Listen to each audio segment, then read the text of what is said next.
We good? Okay. Morning, everyone. Today is Friday, August 27th, 2021. And this is the task force on the implementation of the pupil weighting factors report. That's a mouthful. Thanks everyone for being here. You can find our agenda on our website. If there are problems with talking, don't forget to talk into the microphone. If witnesses can't hear us, let us know so we can make adjustments. It's especially difficult with our masks and everything. So welcome everybody. We're going to get started with discussion about tuitions and tuitioning and tuition districts. And we're going to ask Brad James from the Agency of Education to come up and give us an overview. And I believe you have some stuff on the website. Is that right, Brad? Okay. So if everybody wants to find that, it should be on the supporting documents. And there I see 2 documents with Brad's name on that. That sounds right too. Is that right? Okay. For this part. So by way of introduction, Brad James, Agency of Education. Good to see you all again. Sorry I missed the last meeting, but I was having a good time. Yay. So I've been asked to talk about tuition a little bit. I thought the first thing I would do is I would just show you for this current school year that we're in now, FY22, just beginning, which school districts, member towns, if it's a union school district, are tuitioning.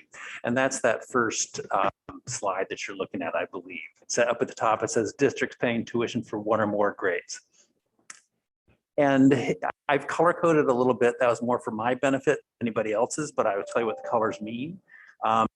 If it's blue, it is a school district that does not operate a school, belongs to a union school. If some grade configures, they tuition some grades, but not K through 12.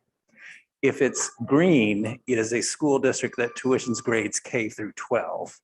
And yellow is just an unorganized town or gore that occasionally has kids.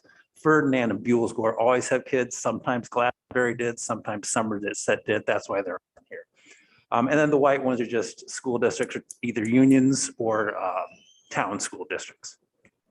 So over to the right, where you see the X's, that tells you which grade range they are tuitioning. So I have it broken out into kindergarten, first through 6, and 7 to 8, and 9 through 12. The next column over says designated high school. There are 2 school districts that designate a private school for their public high school as allowed by statute. And that is, now I'm going to forget, it's Stratford and Thetford. They designate Thetford Academy. There used to be another one up at Linden Institute, but they stopped that about 5 or 6 years ago. And then the last column over are the actual grades that are tuition, in case it doesn't happen to be, say, grades K through 6, maybe it's K through 5 or something like that. So those are the grades that are tuition. So this is the current situation that we're in right now, where we are. It changes every year. It changed dramatically with mergers in Act 46. Is there anything else I want to say about this? Oh, I should say the school districts themselves are the larger font. The member towns for a union are the smaller font and indent a little bit. So if you look at the first one down there where it says Conica Green Regional School District, that's a unified union school district. That's the school district itself. And then the member towns are listed below from Danby down through Weston. Those are the member towns because it started getting confusing as to what's a school district, what's a town. So I tried to figure out this, but the best I could come up with kind of showing what they are. So people care about the school district, but if you're moving in, because a lot of realtors like this sheet, then it shows what towns that we're talking about too. Okay. Any questions on this? Emily? I wonder if you could take just a mini step back and just explain to us how a school district becomes a tuition school district. I hate to ask, but could you speak up a little louder? Yes. Masks and everything. Yeah, yes, I'll come closer. That microphone won't make your voice louder to us, it just makes it louder to the. Oh, okay. I'll put in my school teacher voice if I remember to do that. A long time ago, but I used to have one. So a school district is a tuitioning district if they don't operate a grade or grades plural, whichever the case may be. I keep fogging up as I talk, sorry. So basically, most school districts that are tuitioning historically have tuitioned ever since I've been here for 24 years, something like that. They've tuitioned. Sometimes the grades change a little bit as to what they're tuitioning, but generally speaking, if it's a tuition town, they historically have done that.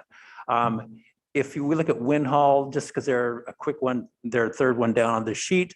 Win Hall has historically not operated a school ever since I've been around. And so they send their kids to private and public elementary schools.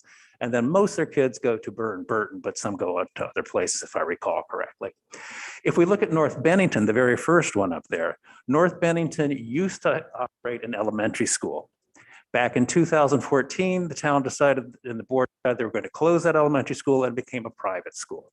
So they do not, North Bennington School District does not operate a school anymore. They do still belong to the Mount Anthony Union High School, however. But they have to tuition now grades K through 6. Most of their kids go to the private school within the town at this point. I think it's North Bennington. I've forgotten its exact name. But that's where most of their kids go. So that is an example where people have changed why their tuition status, but generally speaking, it's pretty stable. What did change a lot was the mergers with Act 46, and that because a lot of districts that used to tuition some of the kids were suddenly into a high school situation now, K-12. So their kids went to that high school. Most of them went to that high school anyway, but you know it's now officially a single school district. It's a bunch of school districts at a larger high school. Does that help? Was that loud enough? Okay. Are there other questions at this point? I just want to point out one correction. Oh, good. Rochester Stockbridge, Yeah. that's in Windsor County, not Addison County. Okay. Is Rochester Addison? It's Windsor. They're It is. both Windsor. Oh, okay. Thank you. I will make that Hancock- correction. Hancock and Granville are Addison. Rochester, Yeah, Stockbridge thank are you. Windsor. I will correct that and get that posted. No, thank you. I It's my appreciate it. district, so I knew it was know your my district, so I towns. figured you knew and I didn't. It's funny because some of these union schools, which is why I didn't put counties on them, cross borders, just Yeah. like some of the supervisory unions do. So it's like, where are they? Well, you can't say which county they're in. They're in 3 or 4 or 5 county, not 5. Right, but right. yeah, so, but thank you very much. I Yeah. will make that correction. No problem. It's small, but That's okay. I prefer it to be correct. You know, I don't mind being correct. okay. You want to move on to the next? Okay, then the next thing I was asked about or told I was being asked about, because I wasn't here, was how much money is going where when we're talking about tuition payments. So the most recent data I have are for FY20. So, you know, we're now talking a year and a half ago at this point. The data that I have is get my sheet up here too.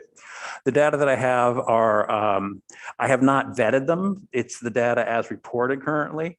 I could see, whenever I go through these data, which I haven't done for a couple of years to organize so it's logical and people can read it, I always find some things that are wrong. Okay, they're transparently wrong. I know that Granville, New York High School is not in Vermont. Okay, I know that Burton is not a public school. You know, every now and then I'll see things like that. So I'll go in and I'll make those changes. I have not done that with this yet. Okay, so these are estimates. They're close proximity though. Okay, but they are estimates. That's why there's zeros at the end instead of exact numbers. So basically, when we see these data, they come in at the end of each fiscal year. And what the school district, the public school districts are reporting is they're reporting if they tuition a student, where that student goes, how many students there are, and then the tuition rate. And then we calculate the total amount of tuitions. So there are basically 6 categories that kids go to. There are public schools in Vermont. There are independent schools in Vermont. Isn't really a category where kids go, but there are parents who pay their tuition for their kids. They want their kids to go somewhere else than where they're allowed. So that's that column there that says individual, or that line there that says individual. Then there are out-of-state public schools, there are out-of-state independent schools, and then there are independent pre-kindergarten programs. Okay, those are kind of the 6 categories we're talking about here. So when this data come in, it comes in all jumbled up and I split it out. So when we're talking about just elementary and secondary students who are being tuitioned, there are 75 unique public school districts that are paying tuitions from the data that I'm looking at back in FY20. Okay, of those 75, 62 pay to 200. That doesn't make sense. 246 public schools. Oh, public schools, not school districts. Yes, that does make sense. Sorry. I tend to think in terms of school districts, not schools, because of what I do. So when I talk about schools, I'll throw it for a second, obviously. So anyway, 62 of those 75 public school districts are paying tuition to 246 public schools in Vermont. Okay, that's about 18,600 FTEs, and the total tuition is about $47 million. Pardon me. If we jump to the next line, 55 districts are paying to about 160 in-state independent schools.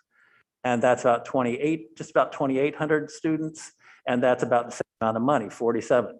Now, why those numbers are so different, I don't know. That the 18,000 versus the 2,700. I need to look at that and see, because that's a big discrepancy. It doesn't sound right. It sounds like the 18,000 is a little bit high, but I need to check into that. And again, as I said, I have not gone through the data to look yet. I just pulled the data directly from what I had. Could it be that this includes the in-state independent schools and includes therapeutic schools for children who are on IEPs?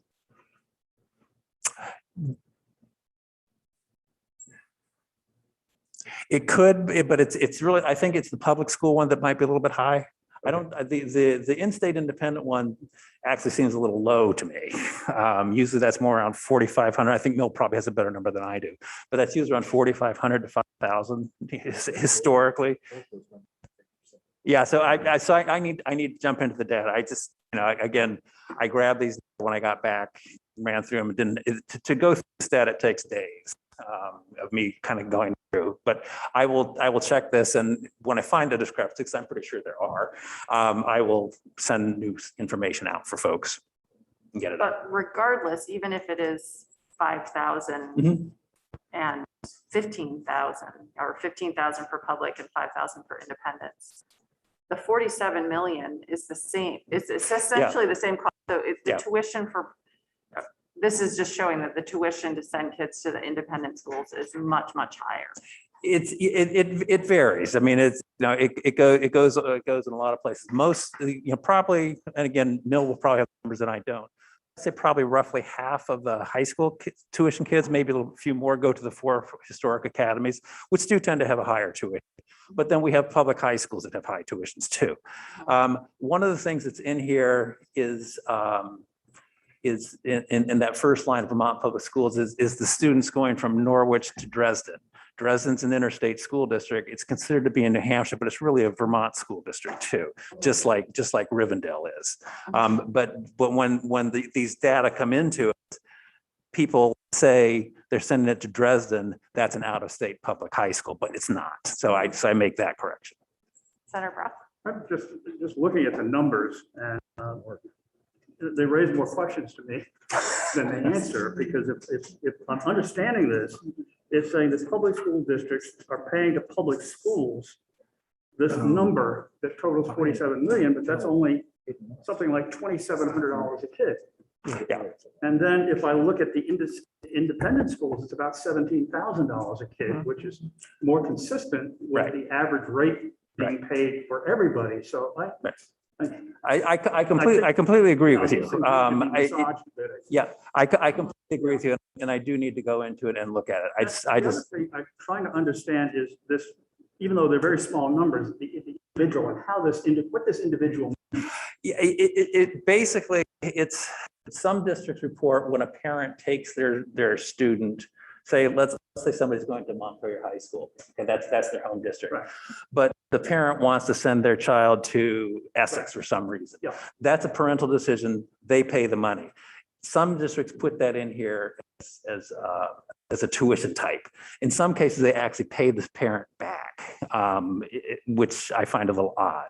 Well, again, if it's an in-state public school, the question would be, why wouldn't it be recorded there as opposed to, Because what we're talking about here is we're talking about money that goes from a public school district to not itself, outside, that is paying outside of district in one form or another. So to another public high school. So if we're talking about Georgia, Georgia's a K-12 district, but their tuition is at 912, I think. They tuition 912. So their budget would have all that money in there for their K-12 education. But when we're looking at this worksheet here, they would reporting that they have X number of kids going to South Burlington, X number of kids going to Burlington, X number of kids going to Mississippi, and they would show that information separately. Okay, that's what these data are showing, or meant to. the parent, though, who decides that they don't like their local school and they have sufficient finances to be able to afford it, they can pay their school tax. Yes. Which goes presumably to the school in their district, and then pay tuition to another district. Yes. Why would that be in here? Because it would be a double count if that were the case. I suspect it isn't, because I think that number is much smaller than it is in actuality. I think I agree with you. It's much more, as I said, some people put it, I don't know why. These are not my data. It's not my collection. So I would need to go in and find out. I can find out why that's in there. I don't know off the top of my head. There are instances where a public school district that operates a K-12 system will pay tuition to send a child to another school district for whatever reason. A bullying issue or something, but where the parents make a successful argument to say, you Right. need to give our child a free and public education at a different district. Right. Well, I mean, I think among the things, the questions that I want to answer is how much it costs in each one of these circumstances, and with numbers that we can rely on. And then how many people, in terms of money, opt out of the public school system, period, in that they pay the tuition, but they pay the tax, but the child goes someplace else. Whatever reason. I'm not sure that we have the tools to be able to collect that. I'm not sure we do either. It's a good question, and I don't know if we have the data collections that would show that. I'd have to think of that. I'd be surprised if we did, because I'm not sure how we would get those data. It might be. Well, the school that receives it It knows was- that they that's what I got was the gonna money say. and they know where it came from. That's right. So that's the data It source. might be, if I was to look at these data for the receiving schools, they would show a line like this that would be much larger. So I'll check that too and see. Yeah, I'm not sure what the reporting requirements are, but school districts usually set a number that they'll accept from other districts, like the district that Representative Conlon and I are in, we set it at 10. So we would allow 10 students from other districts to come in and they would pay tuition, usually paid for by their parents. Well, somewhere though, the money Yeah. got accounted for. We had it budgeted, there was a line. I don't, but it maybe is not reported. Relative to the receipt. Exactly, So, I mean, yeah. There's got to be an audit trail to it. I just don't know if the state collects that data. Yeah, That's what- I'll need to check. I Yeah. don't know. Yeah.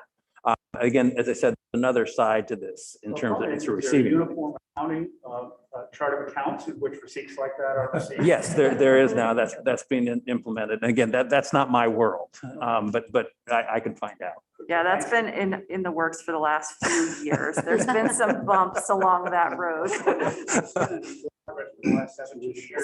years there, probably.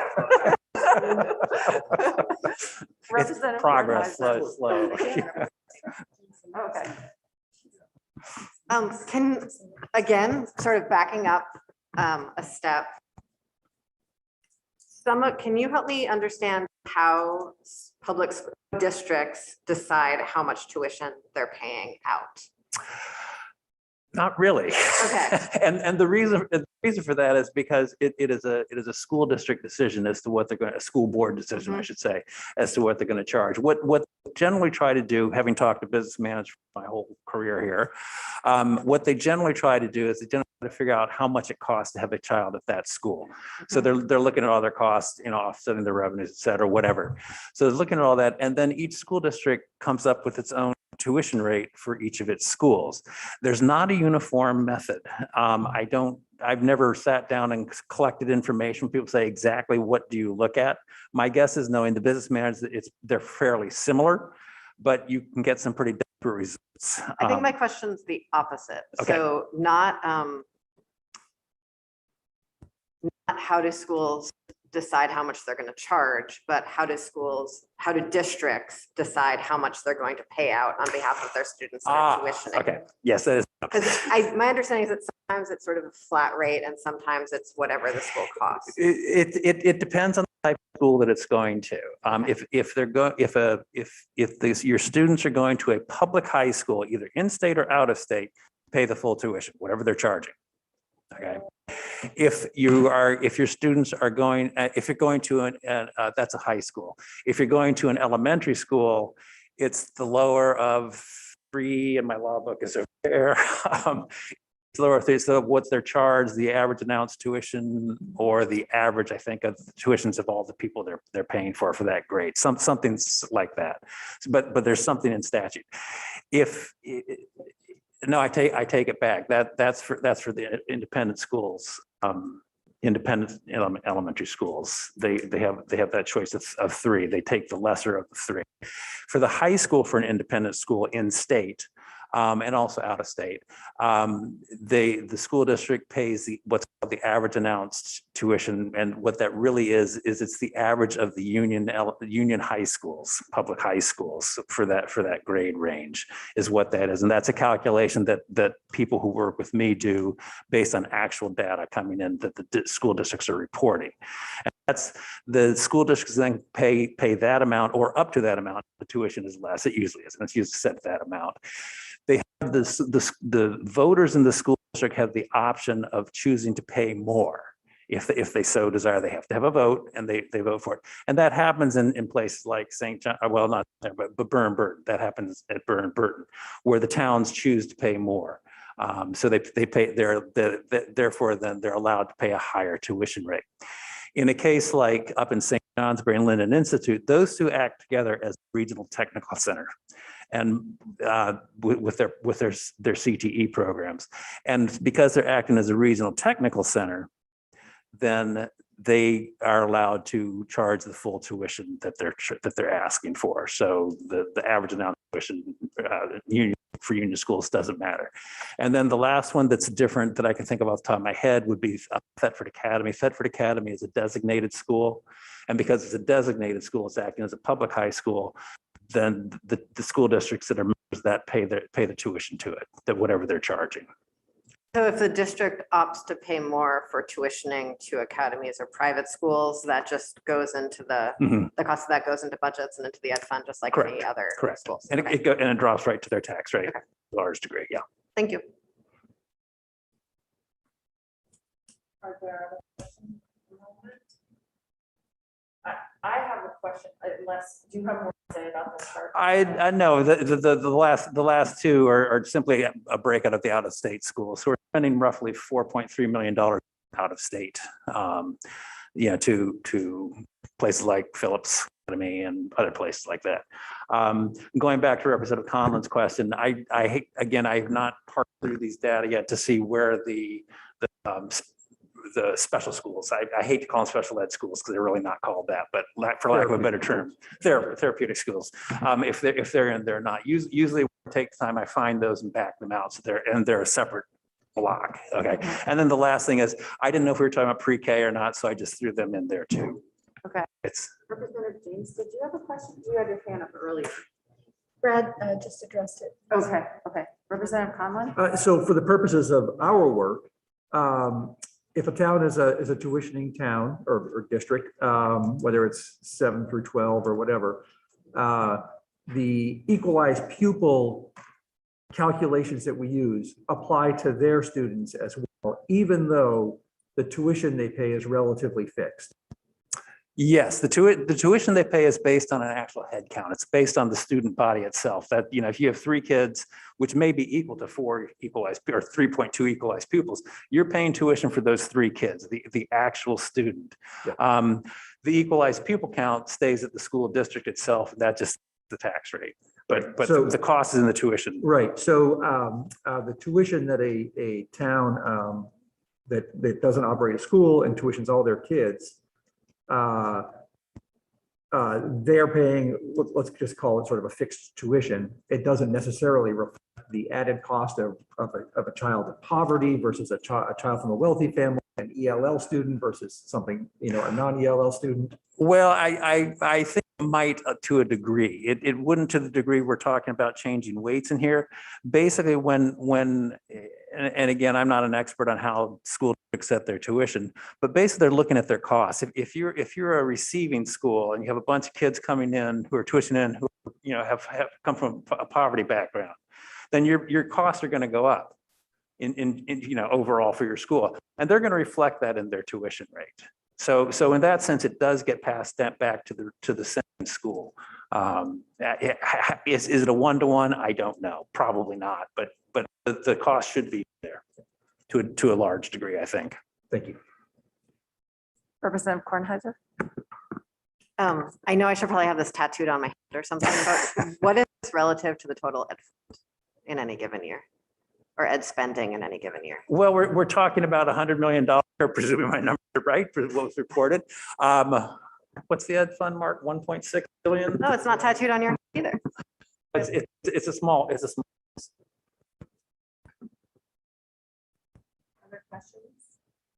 So Representative Conlon asked part of my question, but since what we're talking about in this whole task force is pupil weighting, is there a direct connection that we should be considering in tweaking any of this if we are tweaking the weights or how we calculate as pupils? How is this?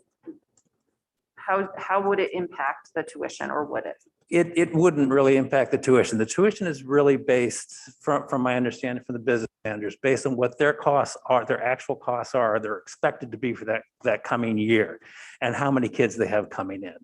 And those, pardon me, those kids coming in are not equalized pupils. It's actual kids. You remember, equalized pupils is a 2-year average weighted, blah blah.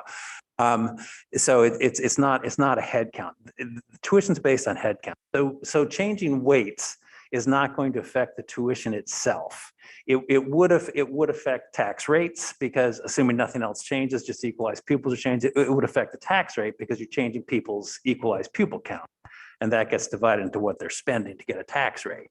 So if you're changing the denominator, you're going to change the result. You're going to change, but in terms of actual looking at a connection between tuition and a weighting factor, there really isn't one. So for tuitioning towns that are, say, pure tuitioning towns where they send everybody out of the town, the equalized pupil count in that town and what they're spending and their tax rate is not connected at all, really. They're basing their expenses on the head count, but their tax rate is based on equalized pupil count. Yes. So that's where there's this disconnect, that if we're changing the weights for all the towns, they're just spending up here based on what they think the tuition should be, and maybe connected, as you were talking with Representative Conlon about, to poverty or some of the added expenses they may see, or maybe it's not.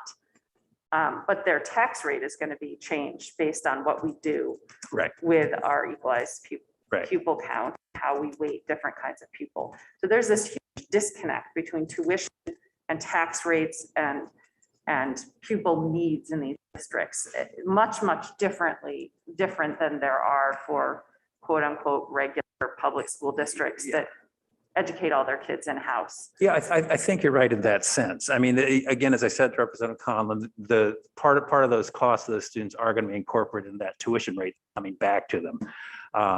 But not like if you're operating your own school, I don't think. So does it make sense to just divorce it totally and not have equalized pupil counts as part of the tuition district formula at all? From my perspective, I don't think it does.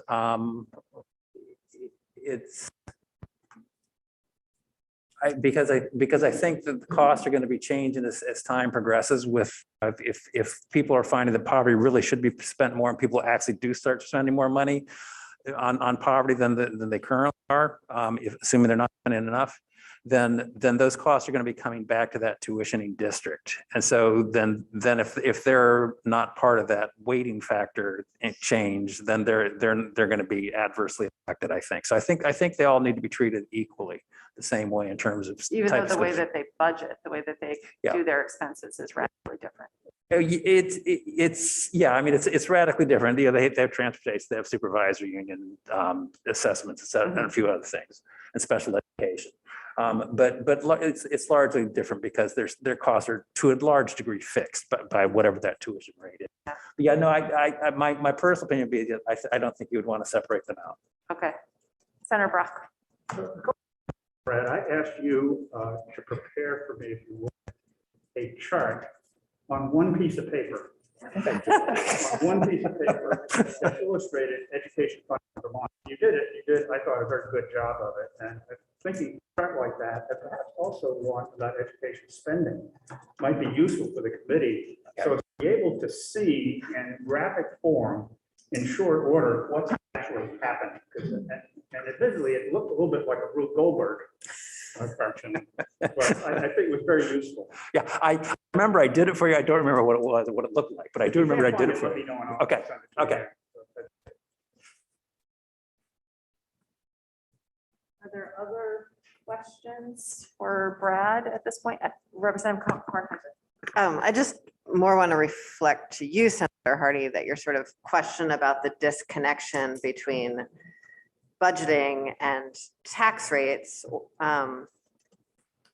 is most stark in the case of tuitioning and independent schools, but I think really gets to the heart of so many of the questions that we're even reckoning with public schools, that we have sort of one system that looks at all of these factors and another system that has no obligation to. And Yes, you're right. The disconnect, it troubles me. And I think we need to.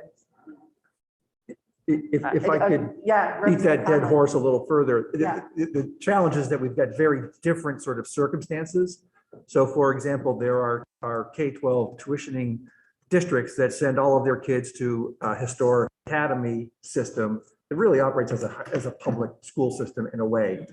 And so therefore, Brad's comment that the cost of educating students of different backgrounds does come back, because that independent historic academy is essentially educating all the kids in that area. The challenge is when you have a small town that is a K-12 district, a K-12 tuitioning community that sends their students to, let's say, a wealthy school district, and those kids really don't have a big impact on the tuition, and you're giving them a new calculations for pupil weight that dramatically affects their tax rate, it's really not reflected in the tuition that they're paying. Because the impact of that small handful of students on the larger public wealthy district is almost negligible. So I think that we have to balance all of these different ways we tuition to schools from non-operating communities. Representative Beck. Yeah, I just say you really can't solve the problem disconnect if you stay with weighting. However, if you went to all categorical aid and let that categorical aid follow the student, then you could remove that disconnect. Schools would charge the same tuition in every school district, regardless of the composition of their student body. And that would really solve the whole. So, I mean, to just pick up on both of those, if there's a school district like when Representative Conlon was talking about, that sends kids to a whole bunch of different places, they may be paying, 10 different tuition costs, right? Because they're paying what's being charged by the receiving district or the receiving school. And in some cases, that could be Phillips Exeter Academy. For some reason, they allow that to happen. I don't know why. That seems crazy to me. So, but the out-of-state private schools, to that point, or the out-of-state public schools, does that include Hanover High School, or is that considered a Vermont high school? Because people put that in as an out-of-state public school. I moved it back up to that first line. because it's included in that first line of Vermont Public Schools. Hanover's included in Vermont. Yes, because it's an interstate school district and it's the public school of both Hanover and Norwich. Okay. Any other questions or comments on this issue? I know this is kind of a weird sub-issue, but to me, it's important because of that disconnect. Not mentioned anywhere on here, but there are, I mean, I remember going through this in House Ed a couple times, but there are just about as many. Oh, yeah, sorry. There are just about as many and the same amount of dollars really of out-of-state students that are tuitioned into Vermont. Yeah, off the top of my head, you're probably right. I don't remember. It's about a wash. Yeah. Meaning like students from New York or New Hampshire or Massachusetts that are coming That tuition into Vermont schools. Yeah. on the border. It's about the same. As the public school number or the private school number Just total. in total? I can check that too, Yeah. when I'm checking It's Senator been a Brock's. few years since I've seen the data, but that's Yeah. what I was. Yeah, I did not look at the receipt side of things to this time. Okay. Any other questions at this point? Okay, we can, if you want to sit back there, you can, or you can stay where you are. I'll lean back more than. Okay, thank you, Brad. Sure. Our next witness is via Zoom, and we can see him up on the screen. Millmoore, who's the president, I believe, of the Independent Schools Association in Vermont. And you have some prepared testimony. Did you send your slides or anything to Sourcia? Is there something on our website from you? Oh, you have to unmute. I'm sorry. Okay, yes, I have sent a prepared statement in, and it should be in Sourcia's hands. I don't know if she's posted it yet.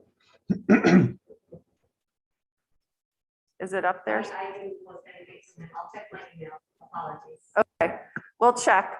But if you want to go ahead and just introduce yourself for the record and start with your testimony, and we'll have Sourcia look for that. Thank you, Senator Hardy. Good morning to members of the task force. I'm Millmoore. Pardon me. I am the executive director of the Vermont Independent Schools Association, which is generally known as VISA. And we certainly welcome the opportunity to be among the stakeholder groups that collaborate with the work of this task force. VISA represents a community of 125 Vermont independent schools that educate around 11% of all of the K through 12 students present in Vermont.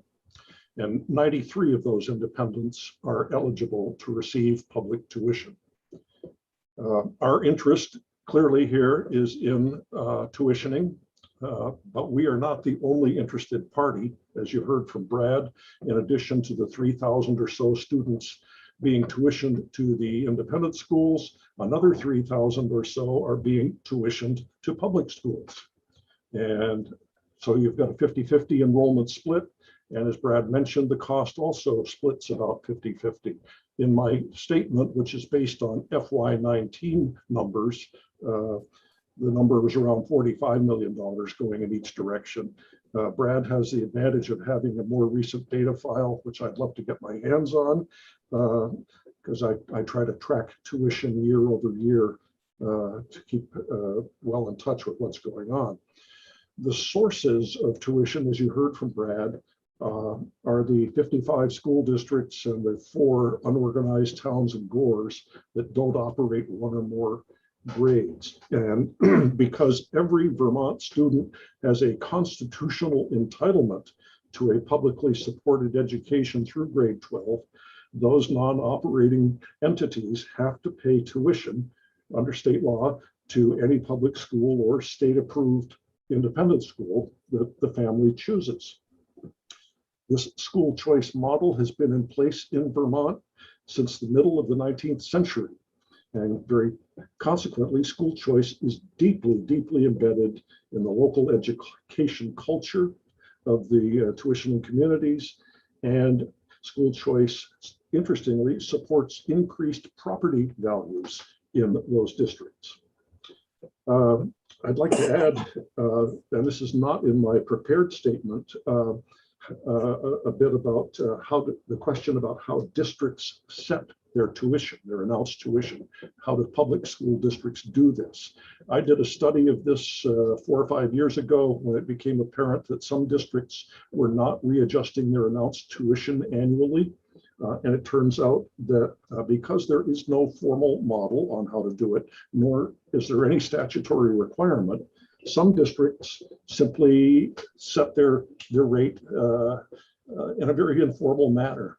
And if you go down the list and look at all the tuition numbers, most of them are rounded off either to the nearest 1,000 or the nearest $100. There's lots of trailing zeros.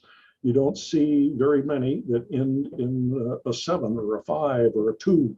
That would indicate they had done a very precise analysis and come out at an exact number.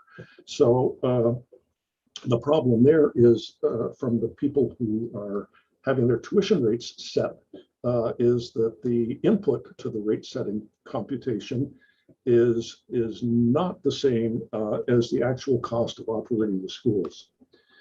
I would like to mention also on special education, although special education is very much in the news and in our minds right now due to the reforms in Act 173.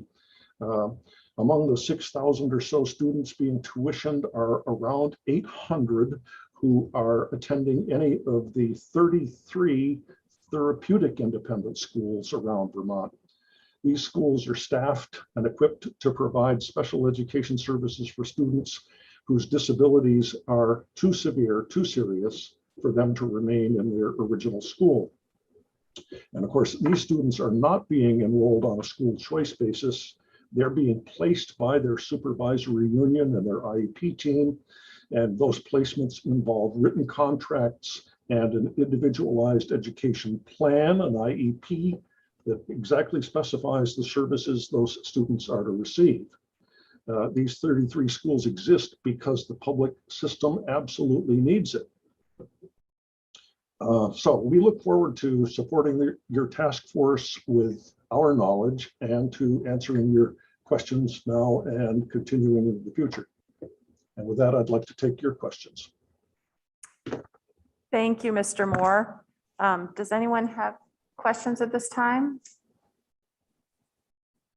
Representative Kornheiser?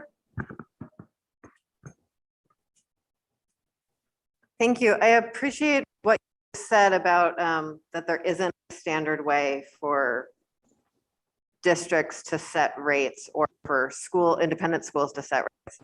I wonder if you have any thoughts or recommendations on how to connect the disconnect or close the gap between the way we set weights for tax rates and the way the dollars are spent in independent schools.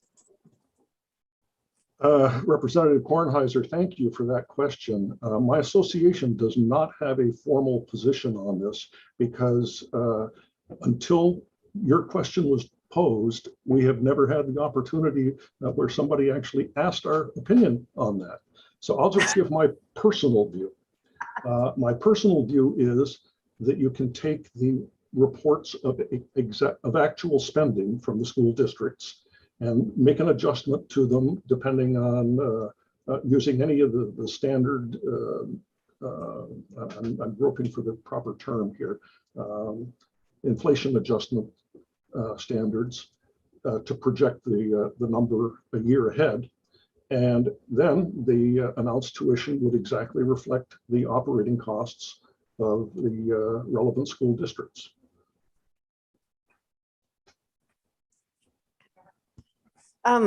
Thank you. And I'm sorry that I never asked you this question before. To go a little deeper, if our weights are specifically weighting for poverty or for English language learners or for sparsity, how do you see that same sort of adjusted spending happening in independent schools in Vermont? I'd like to defer answering that question because also that's one where I think I need to get policy guidance from my executive committee of our association. Okay, great. Thank you. I look forward to the answer when you have a chance to do that. Thank you very much. I'd like to be able to answer that. Are there other questions at the moment? So Ms. Moore, I had similar questions to Representative Kornheiser, so I'm glad that she asked them, because what we just heard in testimony is that there's an assumption that independent schools or public schools that are receiving tuition students are making adjustments in the tuition they charge based on the type of student. But it sounds like that's maybe not always happening. From your perspective, it sounds like it's much more disconnected than that. And so I would be very interested in hearing your association's, recommendations for how we could make tuition setting more consistent and clear and connect it to the work of this task force and the sort of issues that we're grappling with how do we most appropriately and equitably fund different types of students in different parts of our state, and how would that relate to tuition setting? And because the random sort of disconnect right now to me doesn't sit right. Senator Hardy, I completely agree with you that there is a disconnect. It's pretty near a perfect disconnect. The linkage between the setting of announced tuitions by public schools and equalized pupils is just not there. And Yeah. this is an area that we, this is very, very significant as far as the independent schools are concerned. And that's why I ask for time to consult with my executive committee and make sure that we're all in accord on what we would like to see. That sounds great. And we have a couple meetings coming up, and I'm looking at our upcoming meetings, perhaps on the 13th of September. Would that give you enough time to consult with your executive committee and come back to us with a more formal recommendation? Yes, I think it would. Okay, so why don't we plan on that, assuming that we don't have any other things coming up, which we may, so we'll be in touch. But we have some more questions for you at this point as well. Representative Conlon? Thanks. Good morning, Mill. Could you, let's see, I'm trying to get back to where I was. Could you talk a little bit about what it takes to be an approved independent school that can receive public tuition dollars? Yes, certainly, Representative Conlon. It's all specified in 16 BSA 166B. The Agency of Education is required to review the qualifications of the teachers and to look over the facilities and operating circumstances of the school. And then the agency then makes a recommendation to the State Board of Education, and the State Board ultimately grants approval. Now, currently, the new chair of the State Board, Oliver Olson, whom you've heard from in previous testimony, he's working with the agency right now on an effort that he believes is essential to tighten up the Ed Board's oversight in this area. He believes in the past that the Ed Board has largely just let the agency recommendations go through. He wants the board to be a little more active in scrutinizing the applications. I think that's a good idea as well. Thank you.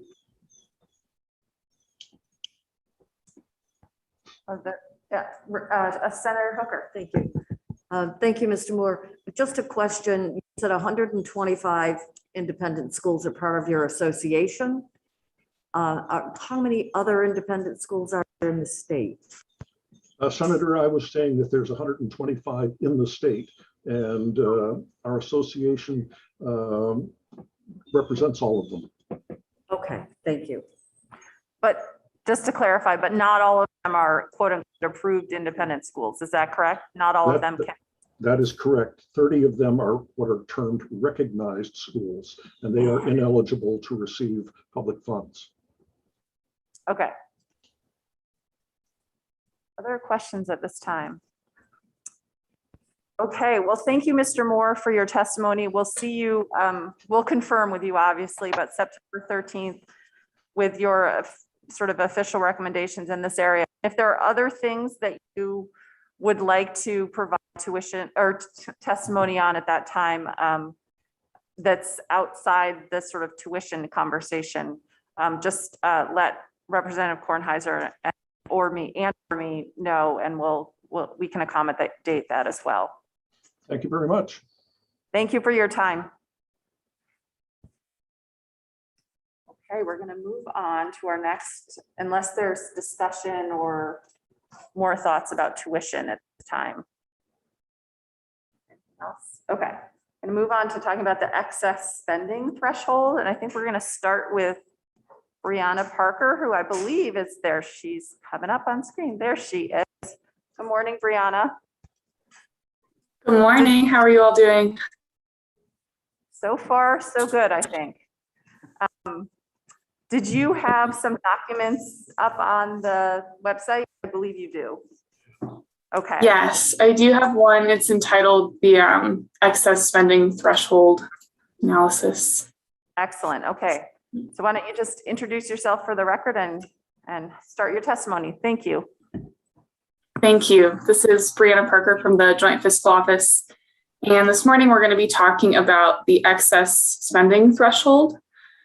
So essentially what this is a rule that requires school districts to pay additional tax if the education spending per equalized pupil exceeds this amount. So it kind of acts as a cap in some ways. And this is updated annually to reflect 121% of the statewide average education spending per equalized pupil, and is also increased by inflation. So this is a number that goes up a little bit every year to kind of keep up with the times. And there are a few exceptions that schools can basically take out of their education spending, such as construction costs, and also importantly, tuition for students. And so you'll see in the kind of table I have on this that there are some schools that are just exempt, and that's because all of their students are going to be paying tuition or a significant portion, so they'll never end up going above and beyond what this excess spending threshold is because of the way that the law is written. I added in the references there. 16 BSA 4001 is going to be all of the exclusions. And then the base rule is going to be 32 BSA 5401. So if you'd like to reference back to those, I included those for you. More importantly, for this year and next year, per Act 59, the enabling legislation for this task force, they actually put a moratorium on this for FY22 and FY23. And so I did a little analysis to kind of estimate what the tax revenue would be for this year. And with our excess spending threshold of $18,789 per equalized pupil, there were 16 districts that went over that threshold, which would have resulted in about $1.8 million in tax revenue. I will say this is higher than we do see normally. I believe Brad's going to testify a little bit later about kind of some of the historical information we have. But I know last year there were about 10 districts that went over, just to give you a little bit of scale there.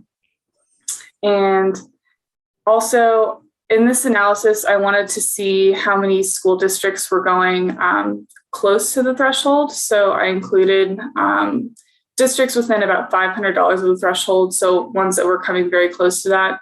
And that came to be about 36 districts. And of course, this is all in the context of the weighting study and trying to understand if there is a correlation or a tie to. Brianna, hold on. Yes. This is Representative Yes. Kornheiser. Can I just clarify something? I'm sorry, I didn't, the schools, the districts that are tuitioning and so would be over the excess spending threshold if tuitioning was included in the excess spending threshold, are they listed here as exceeding the excess spending threshold? Or are they not, or are they on the chart? They are on the chart, but I labeled them as exempt. You'll see the word there for you. Sorry, I didn't scroll ahead. Sorry. Thanks. No worries, you're all good. Carry on. Thank you. So yes, I wanted to kind of look at this in the context of the weighting study to see if there were any kind of things we could tease out looking at the data. And I did think it was kind of interesting when I pulled out the results of the weighting study and aligned them as either the overweight or underweighted districts. I did see that there's about a 60% tilt on both the ones that went over the threshold and within $500 of the threshold that are underweighted.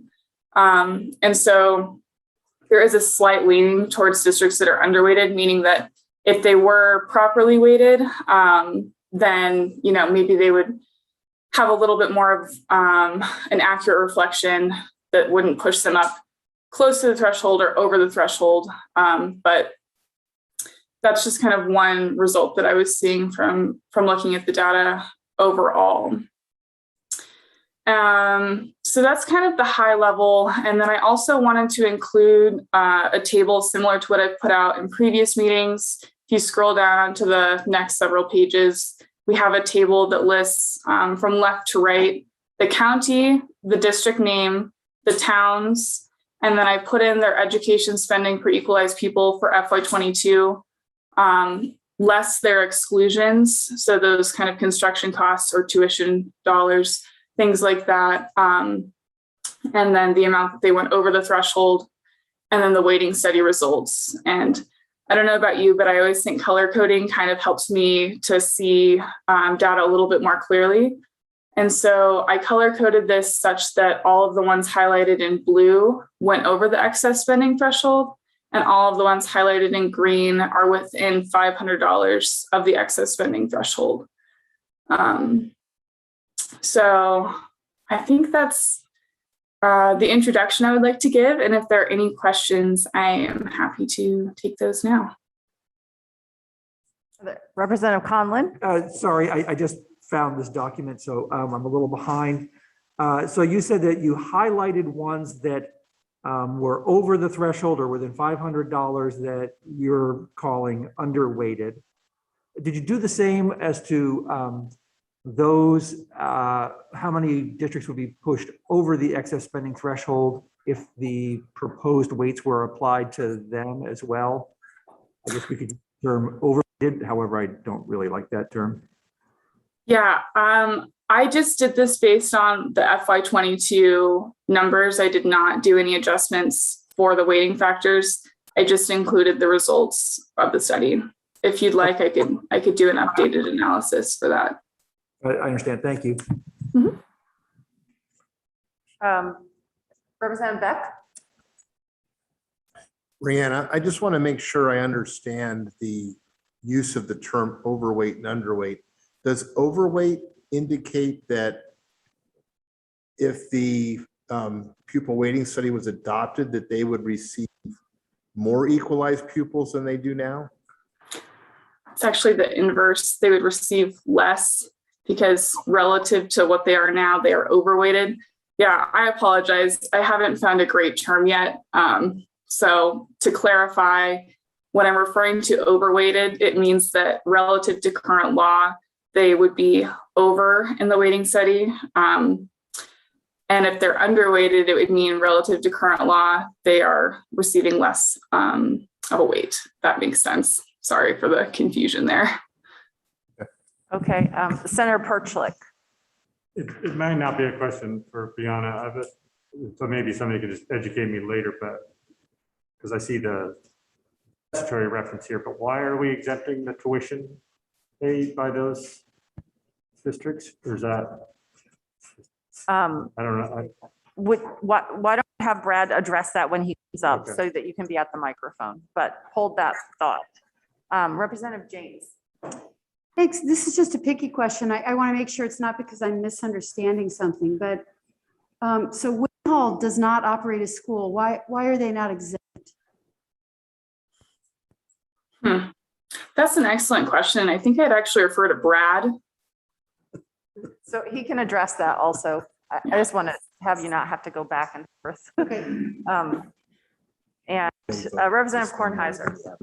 I just wanted to offer to the committee that if anyone comes up, I don't want to talk about this now at all, but if anyone has a better term, continue to refer to underweighted or overweighted and wants to talk about it after the meeting, that would be much, much appreciated. We've all been wrestling with the best way to talk about this and have not come up with anything that we are satisfied with. So feel free to offer up suggestions later, please. Scott, specifically. Do you have ideas? I have an idea of the different word usage. Yeah, just later. Oh, no, I don't. I wish I did, but I don't. But it's like 15 words long. Close between each of them. Okay, so are there other questions for Brianna before we grab Brad up here again? Okay, thank you, Brianna. We may come back to you if we don't get satisfactory answers, but. All right, sounds great. Thanks so much. All right, and so now Brad, if you'd like to come back up to the hot seat, that would be helpful. I know.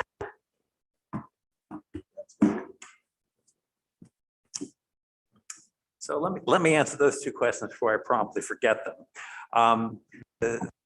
There are a series of exemptions that were put in by the legislature for the excess spending threshold. I think we're up to 12 at this point. We keep adding them about every couple of years. There seems to be another one or two that pop in. One of the first ones that came in, however, well, the first one that came in was construction costs. But another one that came in pretty quickly was probably the second, third year of this, was if you are a K-12 district that tuitions all of your grades, you really don't have much choice in what you're spending. And so the decision was made by the legislature to exempt those districts from the excess spending threshold. What about the, Go ahead, Senator what Persley. about those districts that you mentioned that voluntarily pay more than? That's Winhall. Winhall and other K-12 districts that tuition everyone, if they voluntarily choose to spend more than the average announced tuition for secondary union schools, then they are not exempt from the excess spending threshold. And Winhall, I believe, was last year. I think there was something this year. I think there's more again. I think that's how it worked with them. Yeah. So it's a question, a decision that the school district or the town people make. Winhall's the only. No, there are a few other ones. I think Stratton is out. I'd have to look at my dad. Off the top, and I don't know who they are. And that goes to Representative Kornheiser's question. If you'd like, I can look to see how many of those that are currently exempt because they're tuitioning everybody would be over the excess spending threshold. I didn't do that, but I could do that easily. Representative James, did that answer your question? Yeah. Okay, great. Representative Kornheiser. And the schools that aren't tuitioning everyone, but are tuitioning, say, just high school students, is the high school spending exempt? No, there are a large, again, I think I want to say 12 categories. Most of them have to do with construction costs. The first 5 or 6 have to do with construction. We're spending a lot of time talking about that this year. Yes. Yes, we did. And that's because people figured they had to do construction at some point. And then the other ones, a lot of them were carve outs for districts that were kind of unique. And some of them had to do with if your tuition, like say, I'm going to use North Bennington as an example. It's not equivalent, but North Bennington tuitions K-6 because they don't operate elementary school, but their high school kids go to Mount Anthony. If there are situations there where it's possible they could be exempt, but they don't meet those qualifications. There are different qualifications got made for different categories of who tuitions and who doesn't. There are like 3, I think, maybe 4. I'd have to look at my book, but. Okay. So just to clarify, I'm not sure I understand. So if a district tuitions K-12, or I'm sorry, like 7 through 12, but not K through 6, would the 7 through 12 tuition portion of their budget be exempt from spending cap? No, It is not. The only thing that would be exempt out of their budget and education spending would be those construction costs. They're eligible, special education over 50, well, it used to be 50,000, now $60,000 2 years prior, and a few other things. But the not operating of grades is much more specific and much more confined.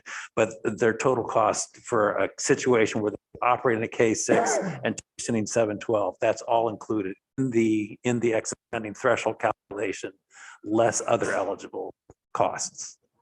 So tuition is not subtracted out in that case. So it's Tuition is only not cost. K-12 full tuition Yes, districts yes. that are exempt. Okay, Yes. okay. Go ahead. That strikes me as very arbitrary. And I'm wondering if it strikes you as arbitrary or if there's some legislative intent that you remember that makes it less arbitrary. No, I do not remember legislative intent that made it less arbitrary. I do recall the conversation tended to be primarily around the K-12s who were tuitioning everyone. There was discussion about those who were, say, using 7-12 as an example, but it didn't go very far as I recall. And that's probably the first I thought about it in probably 8 or 9, 10 years.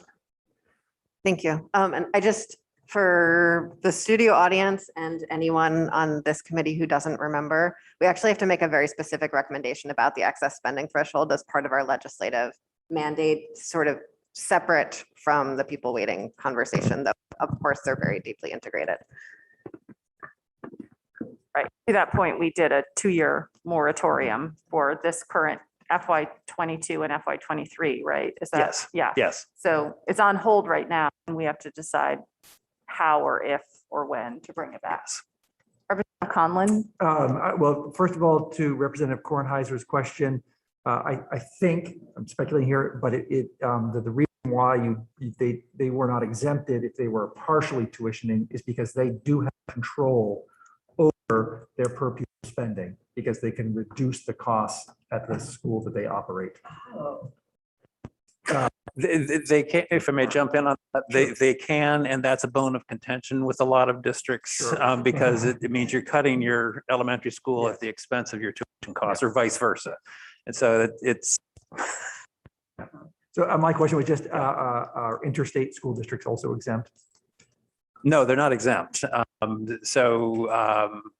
was looking for the Norwich. Yeah, exactly. I guess I don't see it, But but that just could be my eyes.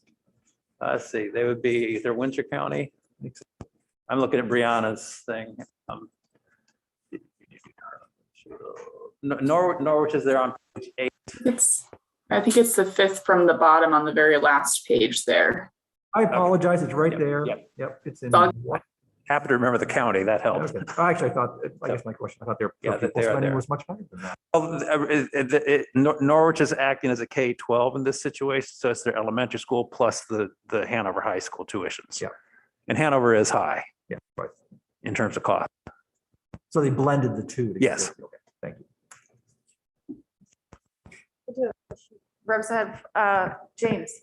So just to use 2 examples that are near to me, I see Sandgate, which operates no school, is exempt. Winhall, we've been talking about, they operate no school, but they're not exempt. Mhm. So if a district chooses to spend more than the average announced tuition, I'm curious about how that works. So I'm speculating here, but say in Sandgate, they say, we're going to spend only the average announced tuition for every child that we're sending out to another school, and that's all we're going to pay.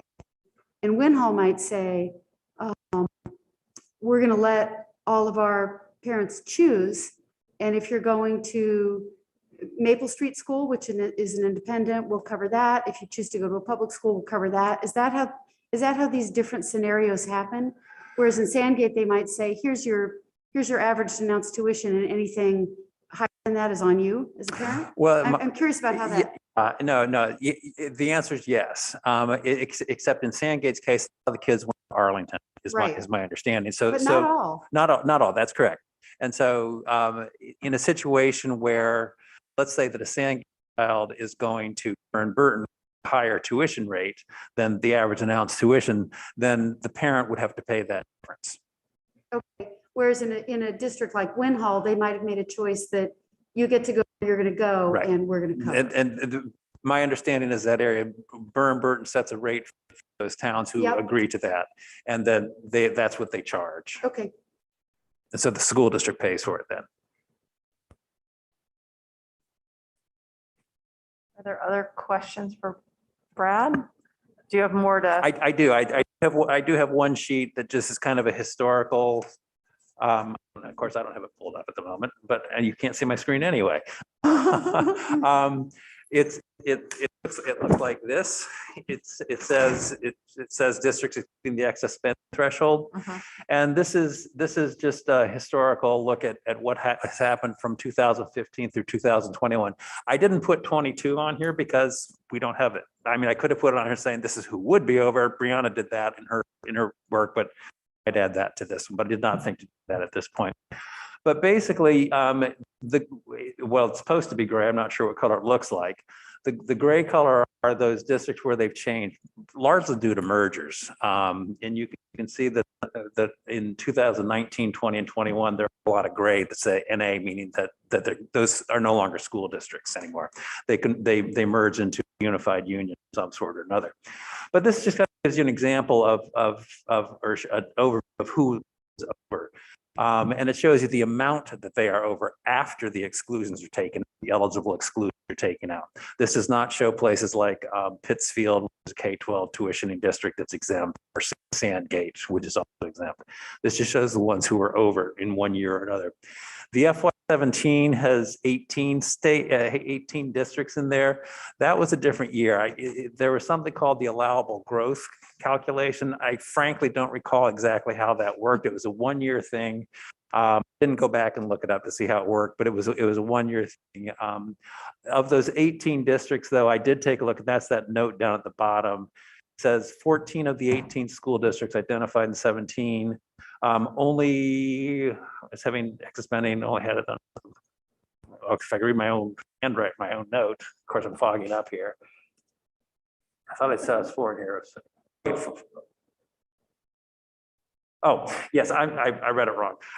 14 of the 18 are in that line only because of the allowable growth calculation. So that means only 4 truly went over if we were comparing year to year to year to year.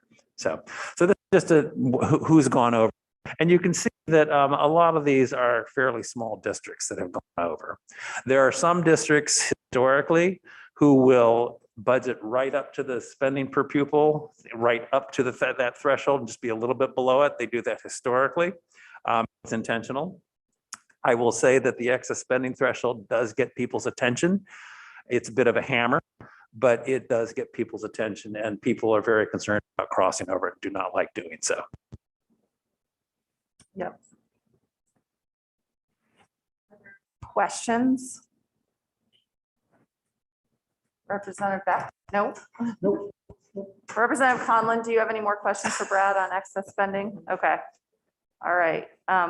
Well, this is definitely, as Representative Kornheiser mentioned, something we need to really mull and think about how we want to approach this. And obviously will depend on some of the other things that we decide, but just this in your mind as we're thinking about all that. Yeah. Can you explain what exactly happens when someone goes over the excess spending threshold? Sure. Did we cover that? And I just We spaced out for a probably covered it in your committee at some point. But we haven't talked covered it right here. now. No, Okay, no. great. Okay, It's, thank I'm gonna use made up numbers here. Please. Okay. Yes. So let's assume that the excess spending threshold is $18,000. That's, blah, blah, blah. So if your spending per pupil is over that, you're in the category. Let's assume that your school district is spending $18,400 and you have no eligible exclusions.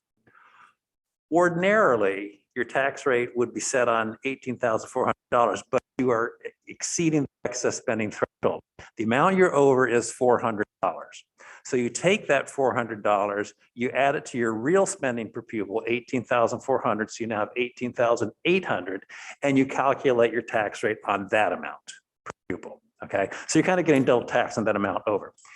If, example 2, you're still the same district, now you have eligible exclusions, So your spending per pupil is still 18,400, but let's say you have $600 per pupil in eligible exclusions, say in the form of capital debt of some sort, construction cost or something like that.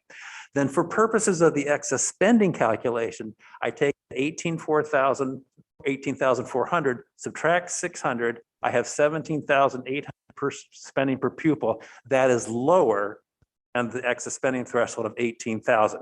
So you're not penalized. So therefore, your tax rate is calculated at 18,400. Does that make sense, folks? Thanks. Is a quick.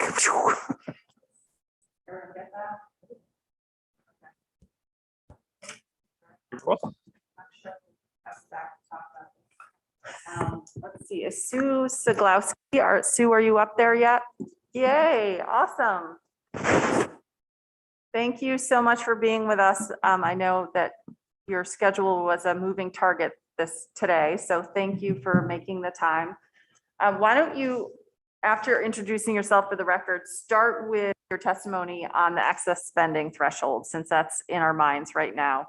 And then we can go back. I know you had some things you wanted to say about tuitioning and a question that I had asked you last time related to leadership and governance standards, I believe. But so why don't you start with excess spending threshold, if that works for you? Yes, that works for me. Thank you very much. I'm Sue Siglowski, Executive Director of the Vermont School Boards Association. And I will start with the comments on excess spending threshold. I included in my written testimony the statutory references, just really to ground myself for my testimony. But just wanted to note, and you've probably already talked about this, so I'm sorry if I missed it, that Act 59 of 2021 includes a moratorium on the excess spending threshold for fiscal years 2022 and 2023.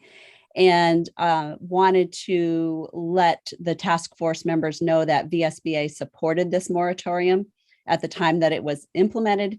And we feel we would need more information about the potential impacts in order to form a position on either extending the moratorium or eliminating the excess spending threshold.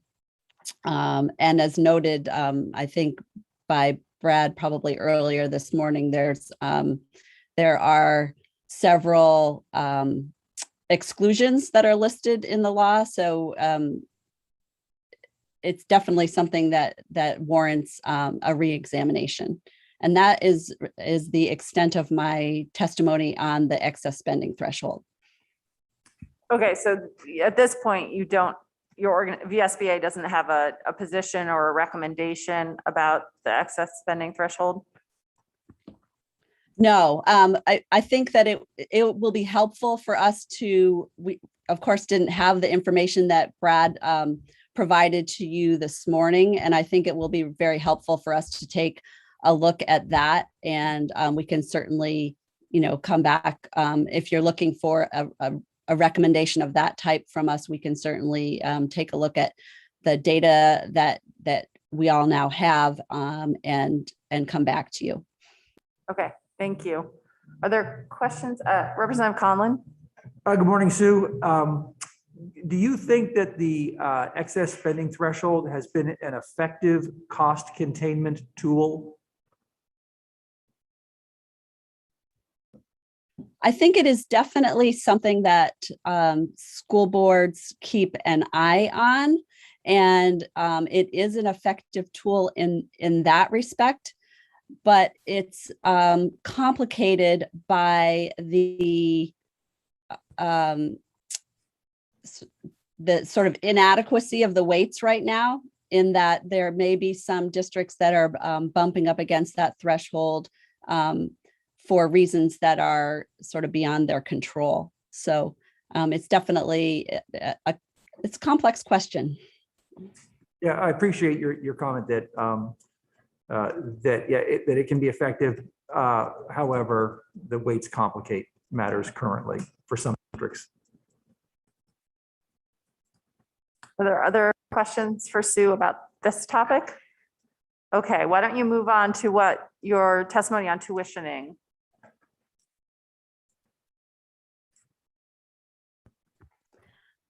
Okay, so the task force has asked about how tuitioning school districts may be impacted by implementation of the weighting study. So that's really what my comments are focused on. And I thought it would be important to start my remarks with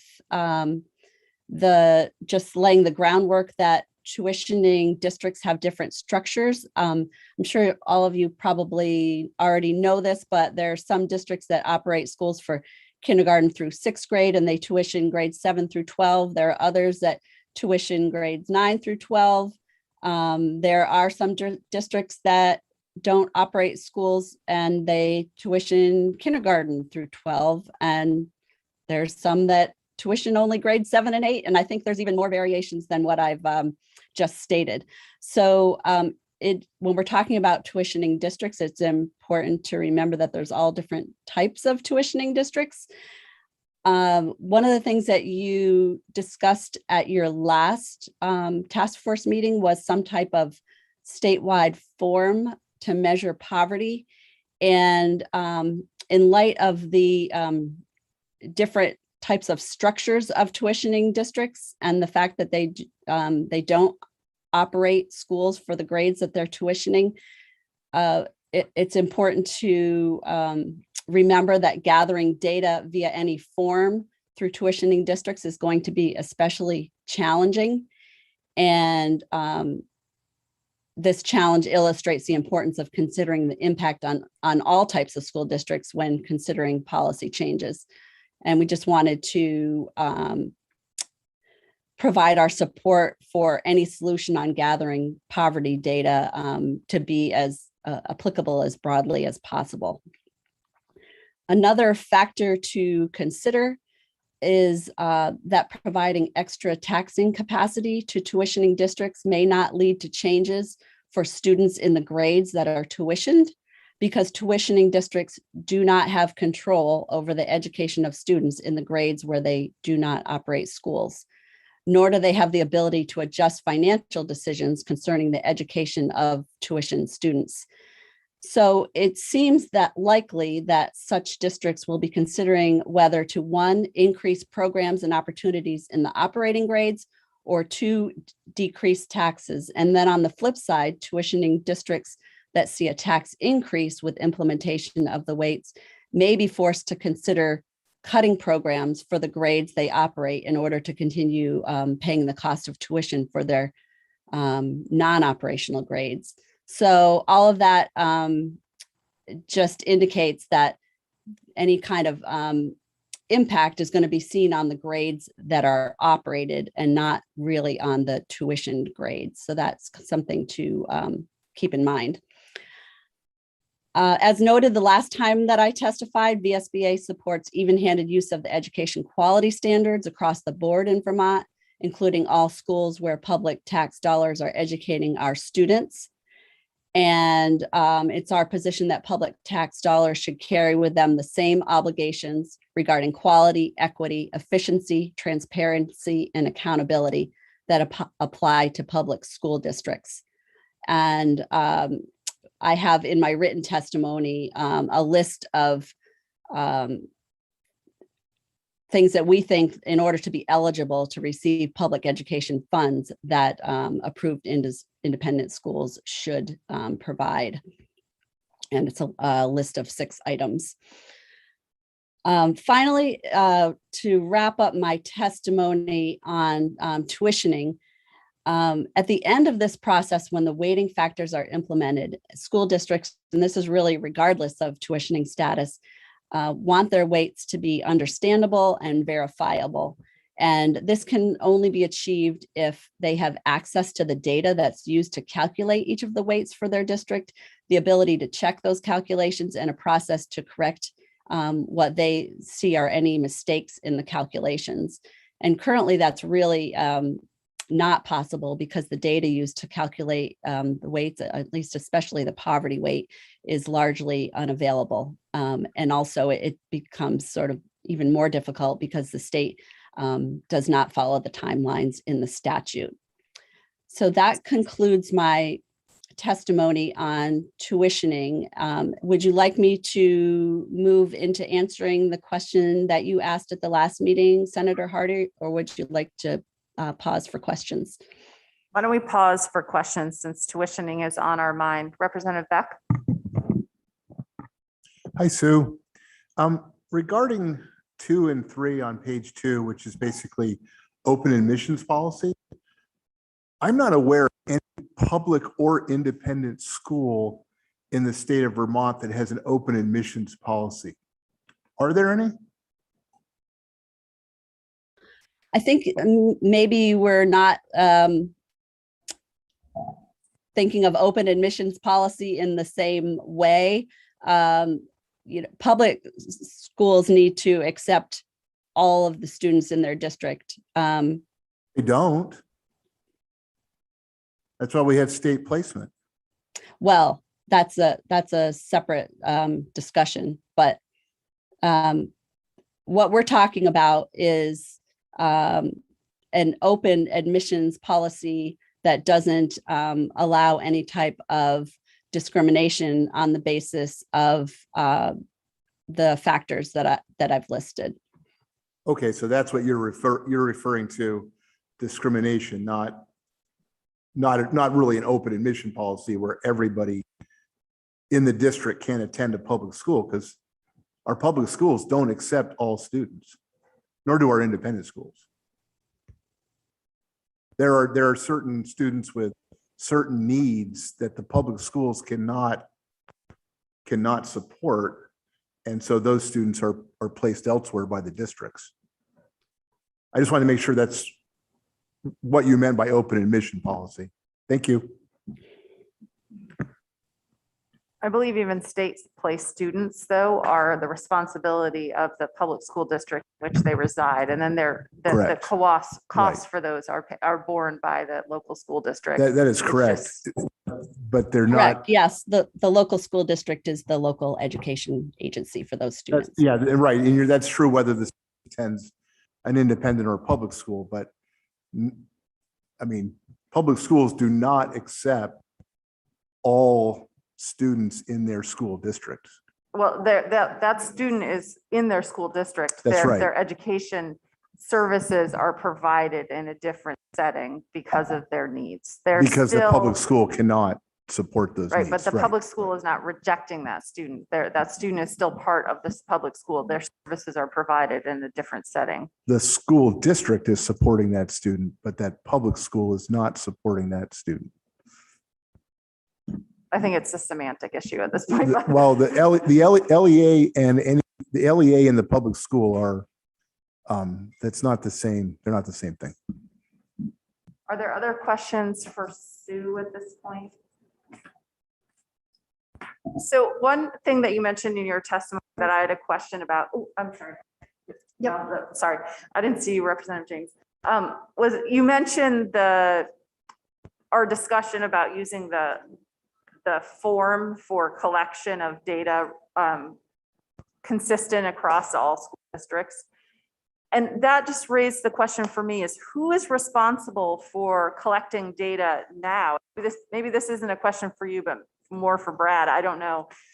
So if there's a tuition district that's sending their kids to either a public or a private school, they don't operate a school. Is the sending district responsible for collecting data about the student, including free and reduced lunch data, other data, or is the receiving school district or independent school responsible for collection of data? Yeah, I think that would be a question that Brad might be able to answer. Okay, then hold that thought. Do you mind? Okay, thank you. Representative James.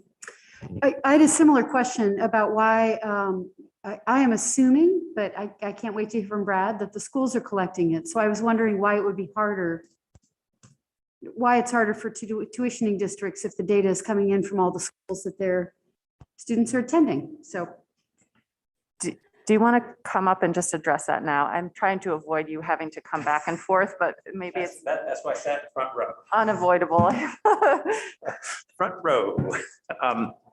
So when there's two different student censuses, censuses, whichever, that we use in the fall to collect student data. One of them, the school districts of residents where they operate the school, and the other one is for the school districts where students are being tuitioned. And so if you have students being tuitioned to a school, that receiving school reports the data back to AOE saying this student is from X in this town Y over here, school district X in town Y. But the receiving school district with who getting that tuition student is the one doing the reporting. And then if you are operating your own school district, you're doing the reporting. So it's basically two different censuses, and that's kind of how the data come in. In terms of, I think your question, Representative James, was about free and reduced lunch. Who's reporting that? That would be the receiving school, because that's where the information is coming from back to us. I'm not an expert on those counts by any means and how all that works, but that's my understanding of it. If you have more questions, I can find out from Rosie Kruger. Yeah, I'd be curious to understand a little bit better how that works. I don't feel like I can handle that. Okay. So if we were to go to a single form for the collection of data about poverty, then the receiving district or the receiving independent school would be required to have that form, to require parents to fill out that form and submit the data back to AOE. And then, but they would tell you this is a tuition student. I missed that conversation Yeah. last time, but if I'm understanding you correctly, yes, I think so. It could be I'm way off base, but my understanding of the conversation is that yes, that's how it would work. Okay. Representative Kornheiser. I'm not expecting you to answer this, just to add to the question you're going to get answered. So the way you describe that, I'm now imagining some of the independent schools in Vermont that might have students there. Some of them are tuition students and some of them are non-tuition students. They came from another country or their parents are paying a pocket or whatever. And so I'm having a hard time getting my head around that school collecting demographic data for just some of the students and not other students, and what that even looks like logistically. And so if we need to ask more people other than you to get those logistical questions answered, if you could let us know, that would be great. I know the people to ask. Great, thank you. If you want to give me a list of the questions, I can pass those questions on and get you answers off. I can answer part of it, but not well, so I just did not answer any of it. Okay, that's good. Can you make a list of the questions? I also think that's a question for Ms. Millmoore about how it works on that end. Okay, why don't you stay there for just a second, just in case. Are there other questions about this for either Brad or Sue? Okay, Sue, did you have a little bit more to go in your testimony? On tuitioning or excess spending threshold? Either of them. Are you finished with that section? I'm finished with that. Yes, I can answer the question that you asked last time if you'd like, if there aren't any other questions on the topic that we're on right now. Go for it. Okay. So last time, Senator Hardy, you asked a question that was prompted by Secretary French proposing expanding the education quality standards to focus on district level systems and also adding quality standards for governance and financial management. And he provided at that time the example of Massachusetts, which has district standards and indicators with 6 domains, including 2 domains that are relevant to your question. One was leadership and governance, and the other is financial and asset management. VSBA supports good governance by providing members with resources, including the essential work of school boards toolkit, which I have linked in my testimony. And that toolkit breaks down the work of school boards into 6 domains, and it provides resources in each area, including 3 domains that are relevant to this conversation. Those are 1, engage the community and establish a vision, 2, develop a budget and assure financial oversight, and 3, effective and ethical operations. And in looking at VSBA's toolkit and Massachusetts standards and indicators, we noticed that there's significant overlap between those 2 resources, and therefore, VSBA does support an initiative to develop such standards in Vermont, and would anticipate being fully engaged in that in that effort. Finally, we see the development of standards for governance and financial management as a separate but related process, which should not slow down the implementation of the pupil weighting factors report. That is my concludes my answer to your question. Okay, thank you. Are there questions for Sue on that?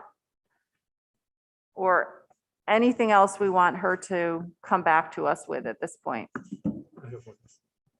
Senator Perchlik.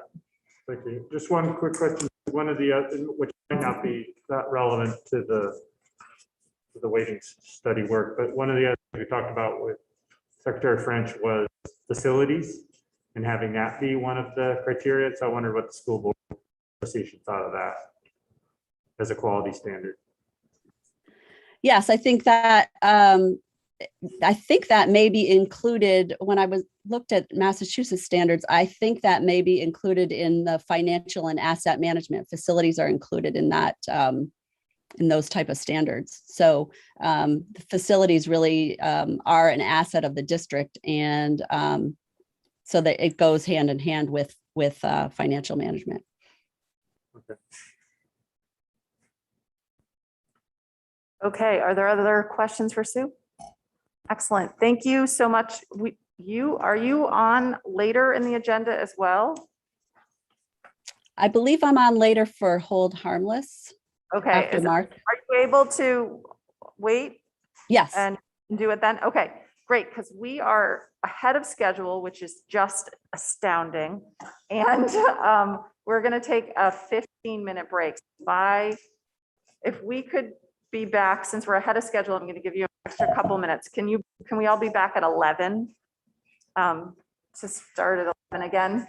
Okay. Can I ask one question of Brad while Oh. I got him in the chair? Sure, go ahead. And it's back to, I hate to keep going back to this tuition issue, but I am thinking, so if we take Burton, which the vast majority of students there are on public dollars, what you're saying is that Burton is in charge of collecting the data that is needed to calculate the equalized pupil numbers for the towns or the districts that are sending students there.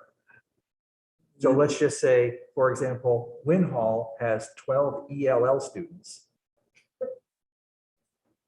They all go to Burton. Who reports that? That should be reported on what's called the tuition census from the public district. That's where should the independent schools report data to us, but it's a separate data collection. What I was talking about, the receiving schools was public schools. I should have made that clear. I didn't. Okay. But we get that information from the generally speaking. I believe, and I'd have to double check. I believe that we get that information from the home school district that is sending their kid to Burton. So in that case, it'd be Win Hall who would report that information to it. So would that be the same case for students from economically disadvantaged backgrounds? No, because we get the information from DCF. So that's an entirely different source, different collection. Thank you. Unless you're going to free and reduced lunch as a replacement, that's another conversation. Yeah. Okay, Representative Beck. Brad, in Vermont, do we have, whether a kid is tuitioned to a public school or an independent school, and that kid requires ELL services? Do any of the public or independent schools, do they bill the LEA for those services separately from tuition, much like they would, bill for special education services? Or do they just absorb that into their general tuition? I honestly do not. Okay. I'm thinking the ELL numbers that I use for equalized pupil come from the census collection. But it's just how many are there? That's it. I don't even know by grade. Okay. The information may be somewhere buried in the background, but I don't know. So it could be mixed bag. It could or be. none or what, yeah. There's another collection that is used by the ELL team for tracking students, knowing when they're moving out of being considered ELL and such. So that's a completely different data set that I don't know much about. And that may have more information like you're looking for there. I don't know. Thank you. Okay, anything else for Brad? All right, so we're going to take a break till 11 and we'll hear more